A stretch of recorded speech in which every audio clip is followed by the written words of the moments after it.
Hi, and welcome. You're listening to the X22 Report. My name is Dave, and this is episode 1291B, and today's date is May 28th, 2017, and the title of the episode is, Trump is about to do something, and the world is about to change. Now, before I get started, I just want to make an announcement. On Saturday, I uploaded an interview with Charles Hugh Smith. It is on the X22 Report Spotlight YouTube channel. So if you go over to YouTube and you type in X22 Report Spotlight, it will bring you right to the video. Or you can come over to the x22report.com site, scroll down a little bit, look over to your right-hand side, you'll see the video there. Or you can go to newssentinel.com, same thing, scroll down a little bit, look over to your right-hand side, and you can play the video right on the site. Let's get into the economic collapse, political and geopolitical news. Now, over this long holiday weekend, we can see that the corporate media, well, they're not letting up. The deep state is not letting up. And we have to remember the corporate media is the mouthpiece for the deep state. Well, they're pushing out the idea that Jared Kushner, and this is the president's son-in-law, well, he was dealing with the Russians, that he was talking to the Russians and they're looking for Russian collusion. This is what they've been doing for quite a while. And they're trying to get at Trump any which way they possibly can. And during this holiday season, they came out with this blockbuster announcement stating that Kushner sought secret back channels with Moscow. And we have to remember something very important. During a transition period, the transition team will speak to different foreign leaders. This is normal practice. And yes, were they looking for secure communication channels between the Trump transition team and Russia and probably many other countries? Of course they were. Obama did it. Other presidents have done it. So think about this. After Trump won the election, Kushner began discussions with the U.S. representative and another world superpower to set up the back-channel communications that are standard when any new president is elected. And we're looking at this, and McMaster's is out there saying this is really a non-story because, as they state themselves, it is common for senior advisors of a newly elected president to be in contact with foreign leaders and officials. And this is stated actually in the article. Of course, it's buried down deep in it, so you just read the headline, and they're trying to basically push the agenda forward and keep this alive over this long weekend, saying that he's not concerned about any back-channel communication. He goes, we have back-channel communications with a number of countries. So generally speaking about back-channel communication, it allows you to do so in a discreet manner. And you have to remember, they knew they were being spied upon. They knew that there were ears everywhere. Of course, we know the White House is bugged. And what the administration was doing is they were creating a back channel to basically sidestep the deep state from eavesdropping on their conversation.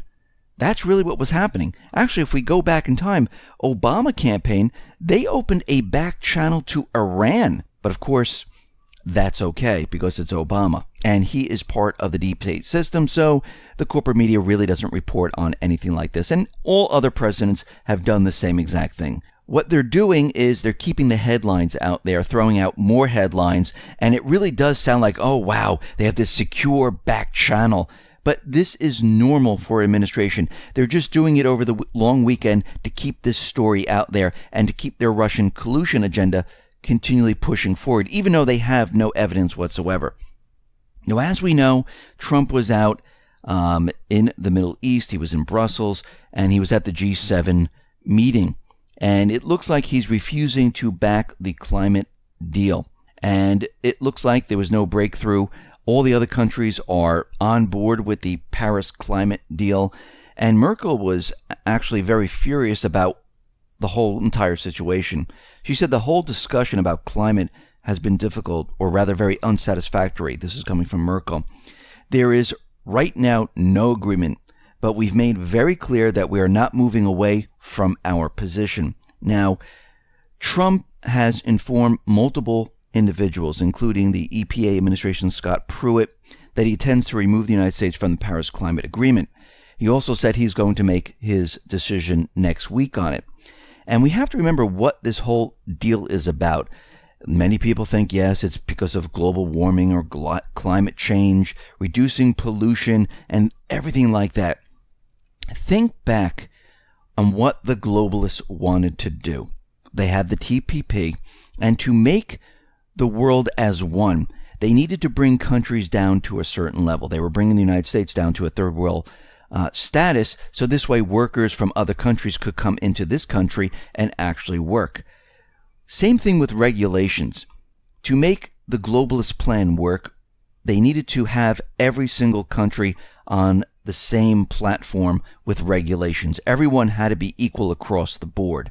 And this is what this whole climate change, or they changed it from global warming to climate change, because they realized, well, the Earth isn't really warming. It's actually cooling right now.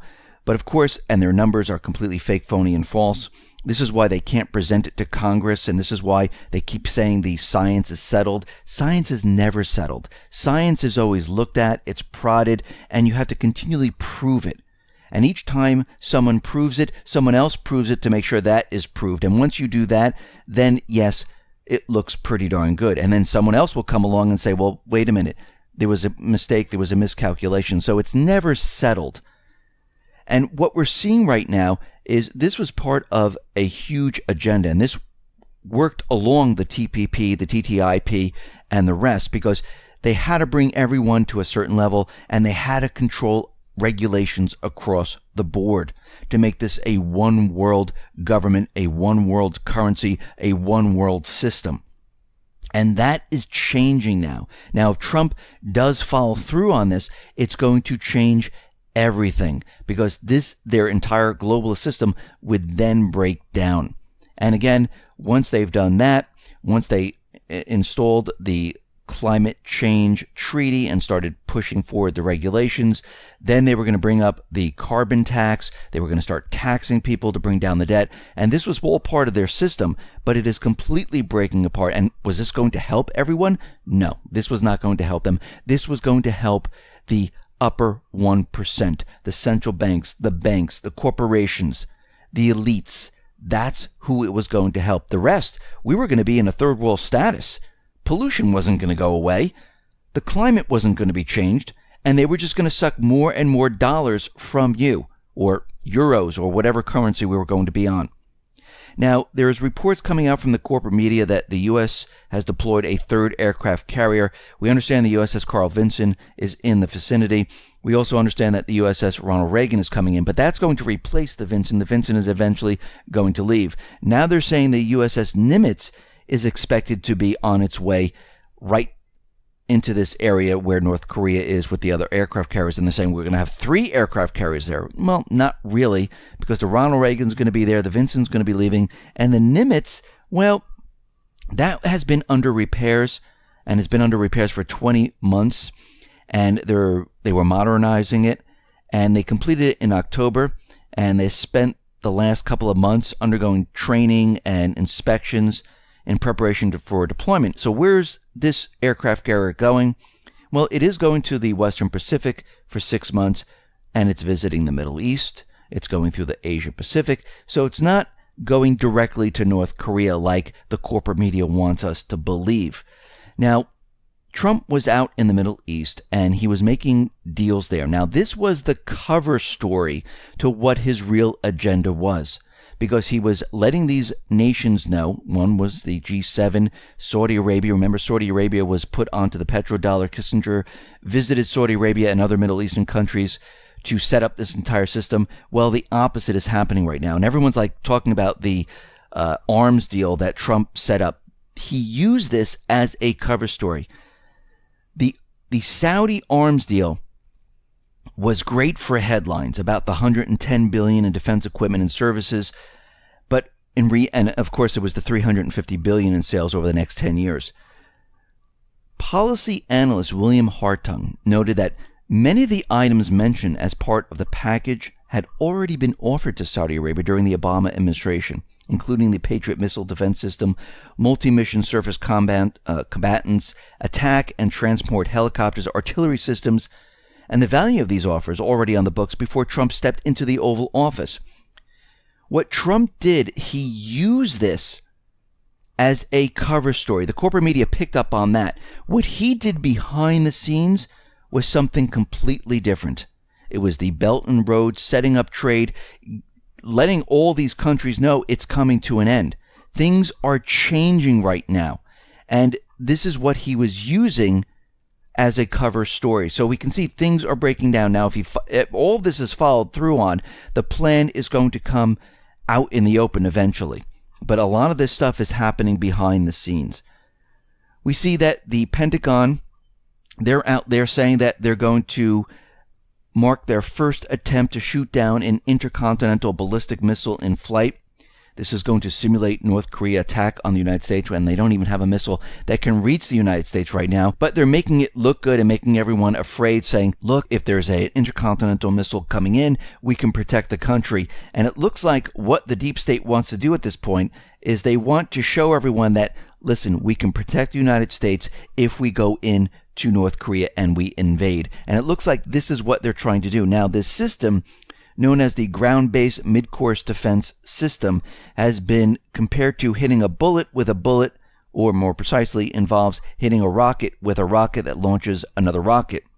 And this is going to be done from an underground silo at Vandenberg Air Force Base in California.